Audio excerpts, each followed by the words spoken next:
எப்பாடு எப்படியோ ஒரு வழியா மேட்சை வின் பண்ணியாச்சியா. சரி சார், கேப்டன்ஷிப்ல இந்த ஒரு மேட்சை வின் பண்றதுக்கு எவ்வளவு கஷ்டப்பட வேண்டியதா இருந்துச்சு. சில மேட்சஸ் தான் நம்ம பார்த்தோம். இந்த இதை வின் பண்றத பார்த்தா எனக்கு ஒரு ஃபீலிங் வந்துச்சு. ரொம்ப நாள் சிங்கிளா இருந்துட்டு ஒருத்தருக்கு இருக்கிறேன், ஆனா எப்படி இருக்கும் அந்த மாதிரி ஒரு ஃபீலிங் இருந்துச்சு. இருங்க அதுக்கு முன்னாடி எங்கடா 3வது ஊருக்கு எங்கடா போனா அப்படின்றீங்களா? இல்லங்க எனக்கு கொஞ்சம் ஒர்க் இருந்துச்சு, அதனால வெளியூர் போயிட்டேன், அதனால வீடியோ பண்ண முடியல. இப்போ வந்துட்டு எல்லாம் கம்பேக் கொடுத்துட்டேன். அதே மாதிரி இந்தியா வின் பண்ணி ஒரு கம்பேக்கை கொடுத்துட்டாங்க. ஃபர்ஸ்ட் பேட்டிங் ஆனா ஜிம்பாப்வே பாத்தீங்கன்னா ஃபர்ஸ்ட் பால் விக்கெட்டை தூணாம பாருங்க. மைக் அதை தரமா சூப்பரா போட்டான். அந்த அளவுக்கு கொஞ்சம் வந்து ஸ்கோர் ஆச்சாங்க. மிடில் அதில் மட்டும் கொஞ்சம் ரன் ஆச்சாங்க. அடிக்கானா குழந்தா மாதிரி 100 ரன்னுக்குள்ளே போயிட்டு இருப்பாங்க. 125க்கு 7 விக்கெட் வந்துச்சு. ஒரு புது பருவத்தை வந்தாப்புல ஆகாசிட்டு அவர் மட்டும் தான் விக்கெட் எடுக்கல, மற்றபடி எல்லாருமே சூப்பரா போலியும் போட்டாங்க. அதனாலதான் இவ்வளவு கம்மியா ரன் போச்சு. அதுக்கடுத்து வந்த 2 அதிரடி openers Abhishek Sharma strike rate எவ்வளவு தெரியுமா?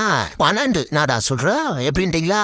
8 பாலுக்கு 1 அச்சா அப்படிதான் இருக்கும். தலைவர் என்னன்னு தெரியல, அவுட் அப்படி இன்னொருத்தன் காட்டுனா எனக்கு ஐபிஎம் ஆடு தெரியுமா அப்படின்னு சொன்னீங்கல்ல. என்னடா வாங்கிக்கிறேன் சொல்லி 4 6 4 4 19 பால்ல 50 போட்டான். ஆனா என்ன கொஞ்சம் அவுட் ஆயிட்டா. அப்படிலாம் சொல்லுங்க அத்தமைச்சு பார்த்துப்போம். அப்புறம் ஐசான் சார் கொஞ்சம் பெஸ்டோ அடியே மேட்சை பார்த்தீங்கன்னா முடிச்சிட்டாங்க.